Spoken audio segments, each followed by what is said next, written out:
Teacher talking sports, what it does, what it do, how we live. And it's time for my weekly picks against the spread. I've had two straight winning weeks to start the season. Went 10-6 in week one, went 8-6-2 last week. My two ties. Green Bay, I took +1 against the Falcons. Blew a 12-point fourth quarter lead. The other tie, the Saints -3 against the Panthers. Panthers scored a late touchdown to cover that one. But that brings my total record to 18-12-2. Of course, one bad week can submarine the good start I've had. So let's hope I continue my winning ways. Let's get into it, starting with Thursday Night Football. Now, I'm 0-2 picking the spread in Thursday Night Football. Week 1, I took the Chiefs prior to knowing Travis Kelce was out. No excuse, but week 2, I was ready to take the Vikings +7.5. The spread moved to 6.5. Took the Eagles. Eagles won by 6, lost by half a point. But anyhow, I am a Giants fan. I said in my Survivor Pool video, I see this game going either one of two ways. The momentum continues. Daniel Jones performs well, and the game is close, or the 49ers blow it out and the game's pretty much over before the Giants-Cowboys game was.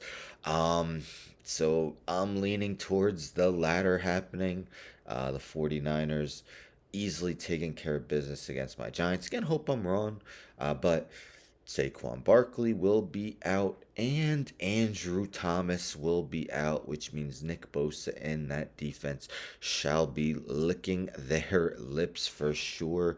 Dolphins -6.5 versus the Broncos. Right now, the Dolphins look like a top 5 team in the NFL, if not top 3. Broncos blew a huge lead to the Commanders. Just have so much more faith in Miami right now. The Bills -6.5 at the Commanders. Definitely was a get-right game for the Bills against the Raiders. Offense and defense really clicked. Commanders, one of the surprise 2-0 teams in the NFL. Defense has looked okay. Did give up a few too many points against Denver, but can Sam Howell win yet again? This was a tough one. I got the Texans -9.5 at the Jaguars. Now, I do not expect the Texans to win this game, but I'm kind of predicting a backdoor cover where the Jaguars are up 15, 16 points, and the Texans get that late touchdown and extra point to cover the game, even though the final probably will never be much in doubt. This was a tough one. It's not confirmed, but Anthony Richardson is in concussion protocol. Let's see if he gets taken out on time. If not, it will be Gardner Minshew. But the Ravens 2-0, looking to stay atop the AFC North. I'm going with the Ravens to win by at least 8 points. Falcons, one of the surprise 2-0 teams. They haven't necessarily asked Desmond Ridder to do a lot, but the defense has really come through for him. But Jared Goff just plays a lot better at home, although he did throw his first interception last week at home. First interception, I believe 383 pass attempts, third most in NFL history without an interception. Lions come back to move to 2-1 with the win over the Falcons. Patriots at Jets. I mean, Patriots are 0-2, kind of a must-win game. Jets, Zach Wilson just really struggled against that Cowboys defense. And yes, the Patriots are 0-2, but they've hung tight with two good teams, the Eagles and the Dolphins. And I just don't trust Zach Wilson at all against a very good Patriots defense. And the Patriots have owned the Jets of late. Saints +2 at the Packers. Very tough game to predict because Saints offense hasn't necessarily clicked, but the defense has performed well. Packers again blew a 12-point lead in the fourth quarter, or they'd be 2-0. But I'm gonna pick the Saints to probably win by 1 or 2 points in, like let's say 20-19 perhaps. And let's go to the games 9 through 16 of the week. Oops. Why did it go back? All right. So the Titans +3.5 at the Browns. Of course, the unfortunate news that not Kareem Hunt, Nick Chubb will be out for the season. They signed Kareem Hunt to rejoin the team. Not sure if he'll be ready in week 3 to play, but Jerome Ford has looked good in spurts. But will we ever see Houston Deshaun Watson again? Two straight pretty subpar performances for Watson, and they really need him to ball out now that Nick Chubb is out. Like I've said in previous videos, before the season, I think I was higher on the Titans than most people. Tough game to predict 2 wins. Titans cover that 3.5 point spread. Vikings -1 versus the Chargers.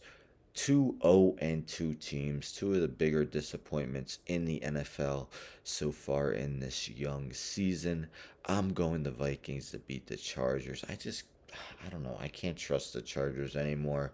It's a question of how they'll blow it. Will Brandon Staley last the entire season? Panthers +6 at Seahawks. I'm expecting the Seahawks to win this game. Maybe similar to the Texans, the Panthers get that backdoor cover, late touchdown, kind of like they did in Monday Night Football. That late touchdown at least caused it to be a tie because they were underdog by 3, lost by 3. So Panthers, maybe in a 28-24 game, are able to cover. Cowboys -12.5 at the Cardinals. Just a total mismatch. As a Giants fan, I don't necessarily like saying it, but through 2 weeks, the Cowboys probably look like the best team in football, albeit against a Giants team who knows how good they'll be at the end of the year, and the Jets with Zach Wilson, but still outscored them 70-10. Cardinals, I mean, they performed admirably in their games against the Commanders and Giants, but this is a total mismatch, as is this game. Chiefs -12.5 versus the Bears. Just a lot going wrong in Chicago. We heard Justin Fields say he feels like he's playing robotic. Kind of blame the coaching. Meanwhile, their defensive coordinator has resigned. There's a lot of smoke around that situation. Not sure what's true, what's not. You could look that up, and um, there's just a lot of noise around that. He said he resigned because of his health. We'll go with that for now. But the Chiefs win by at least 2 touchdowns. Steelers +2.5 at the Raiders, and I think there's a chance the Raiders can win the game. They do have more offensive firepower than the Steelers. Deontay Johnson is hurt for the Steelers. Najee Harris hasn't gotten it going. Kenny Pickett has not looked good in the first 2 games.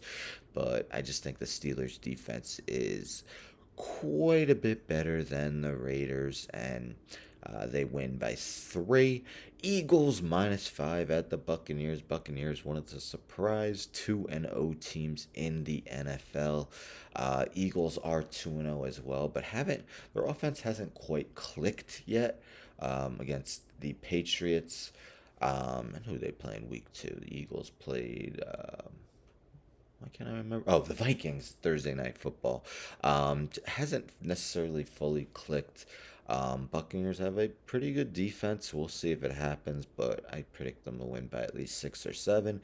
And the Rams +3 at the Bengals. Now, it's looking probably more and more like Joe Burrow is going to play, and Las Vegas agrees because yesterday this spread was Bengals favored by a point. Now it's 3 points, and I don't think I mentioned that. All these spreads are as of Thursday morning.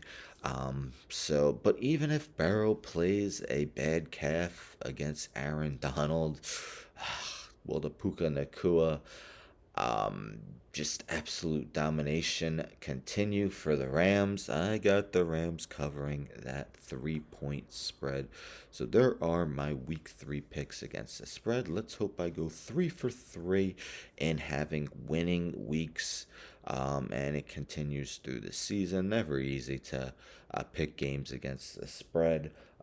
Late injury news can always occur, but I want to get these out before the Thursday night football game each week. So that's why I've been doing them on Thursday or Wednesday night. But let me know in the comments what you agree with, what you disagree with, maybe who are your best bets for week 3. I was going to say, let's hope I start with a win on Thursday night, but I don't want to because I'm a Giants fan. But let's just hope for a good week 3 as well. Anyhow, don't forget to subscribe. Tell a friend to tell a friend to tell a friend to subscribe. Like the video, share the video, hit the bell for notifications. I'm out.